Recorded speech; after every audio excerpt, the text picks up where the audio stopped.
Bismillahirrahmanirrahim. Mardin Umut Kervanı. Biz geçen sene de burada kermes düzenledik. Bu sene de inşallah bugün itibariyle 7 günlük bir kermes çalışmamız vardır. Bu Gazze, ondan sonra buradaki yetim, öğrenci, fakir, muhtaç ailelerimize ulaştırılmak üzere gelen yardımları inşallah onlarla paylaşacağız. Bu konuda halkımızın duyarlı olmasını istiyoruz. Bu konuda bize yardımcı olmalarını istiyoruz. Çünkü özellikle Gazze'de insanlar çok mağdur, çok perişan bir haldedirler. Oraya biz yardımcı olmamız lazım, gıda ulaştırmamız lazım. Yani onların ihtiyaçları gıda, ilaç ve buna benzer ne varsa ki biz Umut Kervanı olarak şöyle takriben bir hafta önce bu genel medyaya düştü. 12 tır Ürdün üzerinden 12 tır malzeme Gazze'ye ulaştırdık. Biz hem buradaki muhtaçlarımız, yetimlerimiz hem Gazze'deki o mazlum ve mustadaf halka bir şey yapmamız lazım, bir şey ulaştırmamız lazım. Hal böyle olunca tabii ki bizim hayırsever halkımızın desteğiyle olmalı bu. O da budur. Yani ya bağışlarını mesela bize getirsinler, biz ulaştıralım ya da gelip işte kermesimize katkıda bulunsunlar. O şekilde bir şeyler toplayıp o şekilde onlara verelim diyoruz. Kermesimizde evet yemek, sıcak yemek, süs eşyası, ev eşyası bir de giyim var.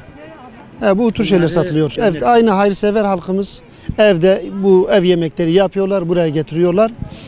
Çevrede bulunan vatandaşlar da geliyorlar, burada yemeklerini yiyorlar. Hem piyasada daha ucuz çok da daha lezzetli yemekler. Hem lokantalardan çok daha ucuzdur yemeklerimiz. Asla boykot tüneli burada mümkün değil zaten, olamaz da yani. Biz zaten normal esnaf olan arkadaşlarımız, tanıdığımız dostlarımız kendi mağazalarında da boykot ürünlerini asla bulundurmazlar. Burada tek bir parça boykot ürünü bulamazsınız. Bugün başladı, 8 Ekim'e kadar biz buradayız inşallah. Bu konuda halkımız bizi yalnız bırakmasın diye diyoruz. Arkadaşlarla beraber Umut Kervanı üyeleriyiz. Allah'ın izniyle biz her yıl Umut Kervanı düzenliyoruz, kermesler düzenliyoruz. Hem hayır yararına, mesela yetimler olsun, yoksullar olsun. Bir de geçen yıldan beri de biz Filistin kardeşlerimiz, Kudüs kardeşlerimiz için de aynı şekilde yine hazırlamıştık. Ve katılımlar da güzel oluyor, Allah razı olsun hayırda bulunanlar için. Yani hem yemek olsun hem gelip destek oluyorlar bize. Biz Filistin kardeşlerimizin yanındayız her zaman. Yani daima onlar için çalışıp onlar için ve yoksul kardeşlerimiz için, yetimler için biz her zaman inşallah buralardayız. Her zaman onlar için çalışıyoruz. Yani biz her zaman onların destekçileriyiz inşallah. Kermeste hem bizler de hazırlıyoruz, yardımseverler de hazırlıyorlar, komşularımız hazırlıyor. Filistin gönülleri hazırlıyor, yoksulları seven insanlar hazırlıyor, hayrı seven insanlar hazırlıyor. Yani hemen hemen kime söylersek yok demiyorlar. Çünkü bu hem Filistin dediğimiz zaman tabii ki bir nebze olsun biraz daha yoğunluk oluyor. Yani Filistin kardeşlerimizin yanında diyorlar ki en azından akmasa da damlar misali. Onun için Allah razı olsun hayırda bulunanlar da. Onlar da dediğimiz zaman daha çok tabii ki yoğunluk oluyor. Yetimler için de yaptığımız zamanlar oluyor. Yetimler kardeşlerimiz için de yapıyoruz, yoksullar için de yapıyoruz. Aynı şekilde Allah razı olsun yapanlardan da yani desteklerini görüyoruz. Yemekler var, tatlılar var, giyim var. Allah razı olsun böyle sektörlerden bize giyim olarak da aynı şekilde yardımlarda bulunuyorlar, bağışta bulunuyorlar. Yani her türlü yardımı da görüyoruz. Allah razı olsun yapanlardan da. İnşallah bu sefer Filistin'in zaferi için yapma şansımız olur.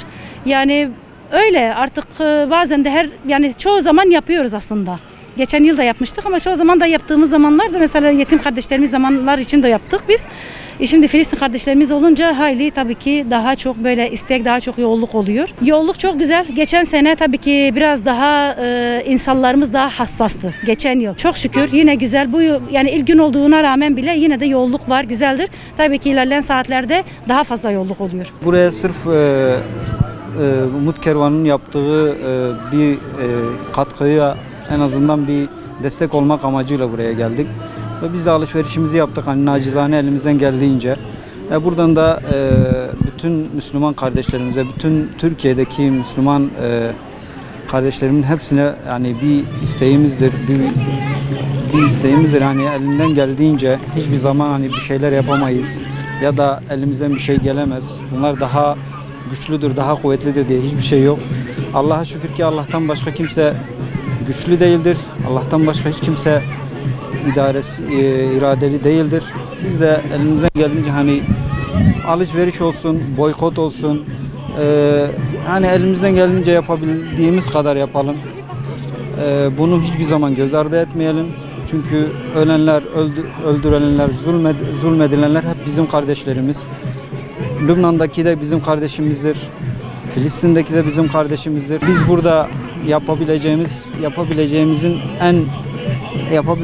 en iyisini yapabilmek için uğraşmalıyız. Bunu ayrıyeten de bütün etrafımıza bunu yaymalıyız. Ve yani benim elimden de gelen şeyleri en azından alışverişimiz olsun. Ufak tefek de olsa inşallah bir yardımımız olmuştur. Rabbim Filistin'deki, Lübnan'daki bütün kardeşlerimize yar ve yardımcısı olsun.